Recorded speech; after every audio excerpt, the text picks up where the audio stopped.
नमस्कार, आप देख रहे हैं 4 PM बिहार और मैं हूं अभिषेक मिश्रा।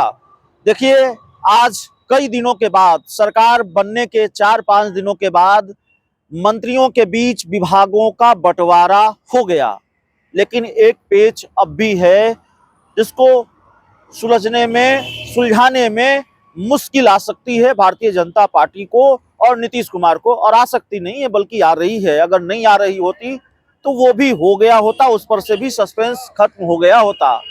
हम मंत्रिमंडल विस्तार की बात कर रहे हैं और बिहार में अगर खासकर मंत्रिमंडल विस्तार की बात करेंगे तो ऐसा लगता है कि पता नहीं मंत्रिमंडल विस्तार हो भी पाए कि ना हो पाए, कि मंत्रिमंडल विस्तार से पहले कोई खेल ही हो जाए।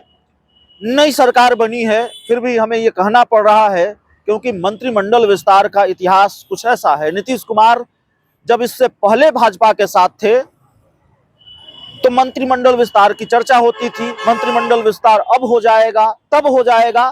नहीं हुआ, नीतीश कुमार ने पाला बदला और सरकार ही चली गई एनडीए की। वो महागठबंधन में सरकार बनाई उन्होंने, महागठबंधन के साथ मिलकर लालू यादव के साथ आ गए।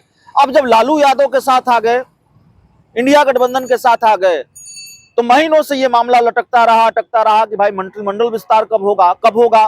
कांग्रेस कहते कहते थक गई कि भाई हमारे 2 लोगों को मंत्री बनाइए, लेकिन मंत्रिमंडल विस्तार तो हुआ नहीं, सरकार चली गई।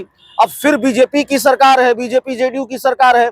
अब नई सरकार बनी है, मंत्रिमंडल विस्तार होना है, शायद हो भी जाए, लेकिन अब यहां भी मामला अटका हुआ है। तो मंत्रिमंडल विस्तार का जो पेच है वो सुलझ नहीं पा रहा है। मंत्रिमंडल विस्तार का पेच कैसे सुलझेगा? अव्वल तो जो विभागों के बंटवारे का पेच है वो ही बड़ी मुश्किल से सुलझा है, ऐसा हुआ नहीं कभी। और अपनी बात मैं नहीं कर रहा हूं, बड़े बड़े राजनीतिक पंडितों से बात करके हमने देख ली और वो बता रहे थे ऐसा हुआ नहीं कभी, ऐसा होता नहीं है कि मुख्यमंत्री शपथ ले लें, 6 मंत्री शपथ ले लें और उसके बाद 4 दिन बीत जाए, 5 दिन बीत जाए, विभागों का बंटवारा ही ना हो। तो खैर, आज विभागों का बंटवारा हो गया है, लेकिन मंत्रिमंडल विस्तार का पेच कैसे सुलझेगा? जो खबर आ रही है उसके मुताबिक बिहार के दोनों डिप्टी सीएम जो भाजपा से हैं, एक भाजपा के प्रदेश अध्यक्ष भी हैं सम्राट चौधरी और एक और डिप्टी सीएम विजय सिन्हा, दोनों डिप्टी सीएम को दिल्ली तलब किया गया है भाजपा आला कमान की तरफ से और दोनों दिल्ली के लिए रवाना भी हो गए हैं। सम्राट चौधरी और विजय सिन्हा जो बिहार के दोनों डिप्टी सीएम हैं वो दिल्ली के लिए रवाना हो गए हैं।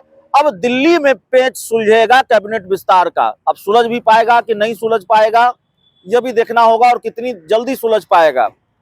जेपी नड्डा से मिलेंगे, भाजपा के जो राष्ट्रीय अध्यक्ष हैं, उनके साथ बैठक होगी विजय सिन्हा की और सम्राट चौधरी की। और खबर यह है कि नीतीश कुमार का जो मैसेज है वो सम्राट चौधरी और विजय सिन्हा जेपी नड्डा को देंगे, संभवतः अमित शाह को भी देंगे और उसके बाद मंत्रिमंडल विस्तार के पेच को सुलझाने की कोशिश होगी। तो मंत्रिमंडल विस्तार का पेच सुलझ पाता है, नहीं सुलझ पाता है, दिल्ली दौड़ लगा रहे हैं। दिल्ली की दौड़ लगाई है सम्राट चौधरी और विजय सिन्हा ने।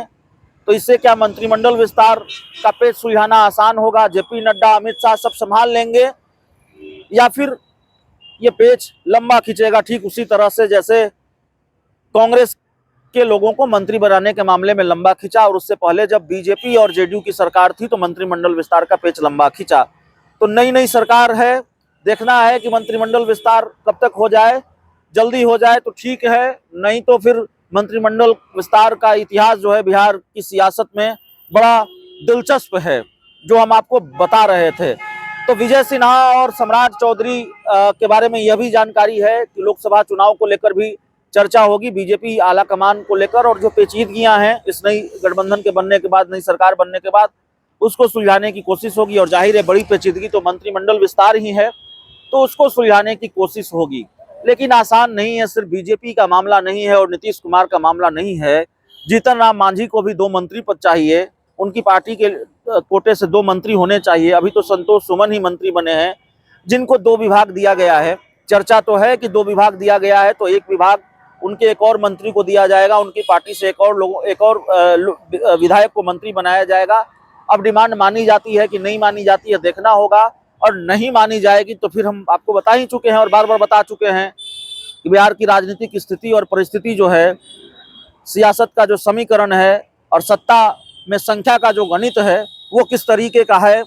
जीतन राम मांझी अगर पाला बदलते हैं तो सरकार चली नहीं जाएगी, लेकिन सरकार की उम्र जरूर कम हो जाएगी।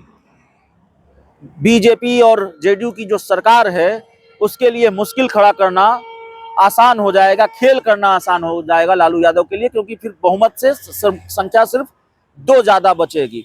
तो ये वो पूरा समीकरण है, ये वो पूरा गणित है। तो खैर फिर बता देते हैं, बिहार के दोनों डिप्टी सीएम सम्राट चौधरी और विजय सिन्हा दिल्ली के लिए रवाना हुए हैं।